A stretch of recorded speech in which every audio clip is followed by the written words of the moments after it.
Assalamualaikum warahmatullahi wabarakatuh. Anak-anak kelas 6, jumpa lagi ya dengan Ustazah Alfi di pelajaran PLH. Nah, hari ini kita akan belajar tentang jenis-jenis kerusakan lingkungan. Anak-anak, seperti yang telah kita ketahui, bahwa lingkungan adalah segala sesuatu yang ada di sekitar kita yang mempengaruhi sikap dan juga perilaku kita.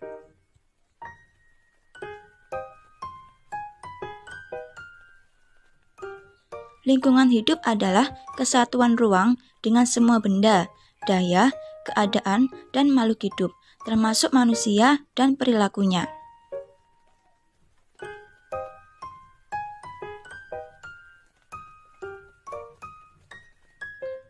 Selanjutnya, kita akan membahas tentang komponen lingkungan. Nah, komponen lingkungan dibagi menjadi dua ya anak-anak. Yang pertama, lingkungan biotik dan yang kedua, lingkungan abiotik.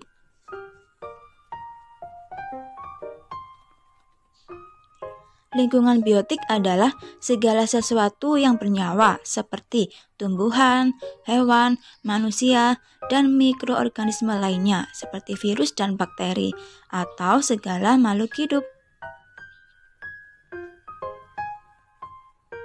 Sedangkan lingkungan abiotik adalah segala sesuatu yang tidak bernyawa seperti tanah, udara, air, iklim, kelembaban, cahaya, bunyi, atau segala sesuatu yang terdapat di sekitar makhluk hidup yang bukan organisme hidup.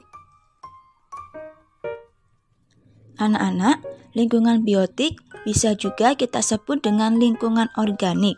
Sedangkan lingkungan abiotik bisa juga kita sebut dengan lingkungan anorganik.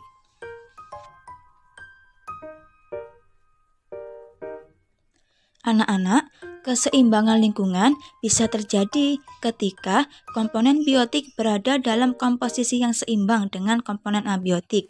Contohnya, lingkungan alami yang seimbang adalah hutan. Di hutan, tumbuhan berperan sebagai produsen.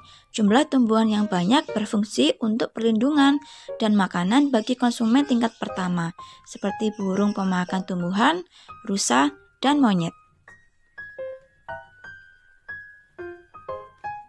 Selain itu, anak-anak, keseimbangan lingkungan dapat menjadi rusak. Artinya, lingkungan menjadi tidak seimbang. Perubahan lingkungan dapat terjadi karena alam maupun aktivitas manusia.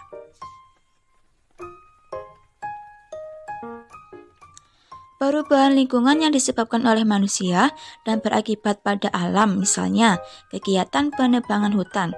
Penebangan hutan secara besar-besaran akan mengakibatkan fungsi hutan sebagai penahan air hujan akan berkurang.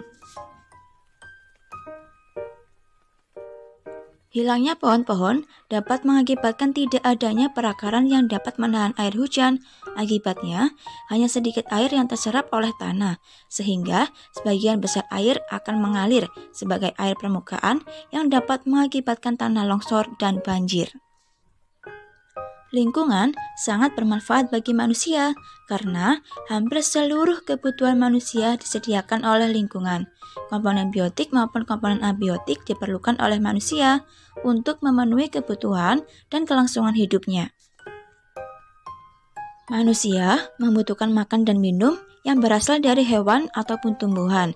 Manusia membutuhkan air untuk memenuhi kebutuhan pokoknya, dan manusia memerlukan udara untuk bernafas. Anak-anak, kerusakan lingkungan disebabkan oleh dua faktor ya. Yang pertama, faktor alam dan yang kedua, faktor kegiatan manusia.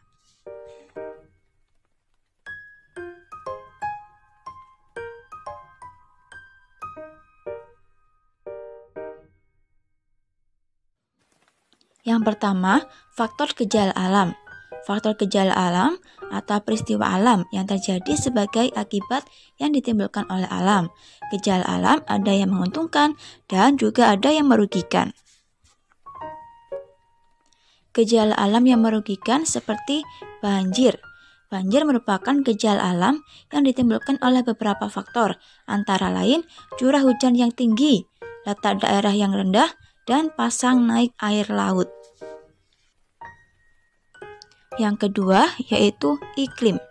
Letak Indonesia berada di daerah Khatulistiwa yang menyebabkan wilayah Indonesia beriklim tropis. Daerah yang beriklim tropis memiliki dua musim, yaitu musim penghujan dan musim kemarau. Yang ketiga yaitu angin topan. Angin topan sering berhembus di wilayah Indonesia karena wilayahnya berada di daerah tropis. Angin topan yang berhembus dengan tekanan yang tinggi dapat mengakibatkan kerusakan, seperti merobohkan bangunan. Gejala alam yang merugikan selanjutnya adalah gunung meletus. Gunung berapi yang masih aktif dapat meletus waktu-waktu. Aktivitas gunung berapi sangat merusak lingkungan, baik pada saat sebelum terjadi letusan maupun setelah terjadi letusan.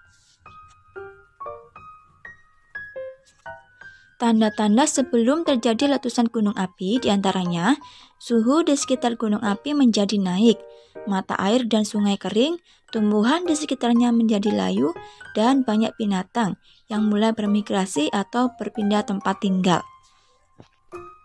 Selanjutnya yaitu gempa bumi. Gempa bumi merupakan peristiwa goncangan atau pergerakan lapisan kerak bumi. Peristiwa alam ini dapat mengakibatkan kerusakan alam yang ada di permukaan bumi karena banyak sekali pohon yang tumbang. Gempa bumi yang terjadi di dasar laut menyebabkan tsunami, yaitu gelombang pasang laut yang sangat besar. Tsunami dapat mengakibatkan kerusakan lingkungan, kerusakan, dan kehancuran di permukaan bumi.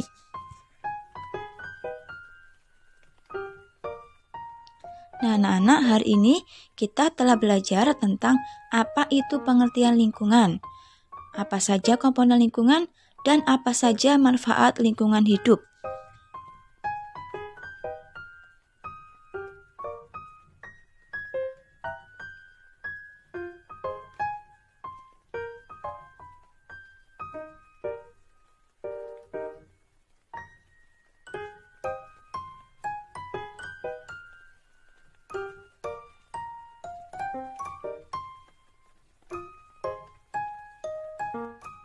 Baik anak-anak, sekian dulu ya belajar kita pada hari ini. Untuk latihan soalnya, kalian bisa membacanya di layar. Terima kasih Ustazah akhiri. Wassalamualaikum warahmatullahi wabarakatuh.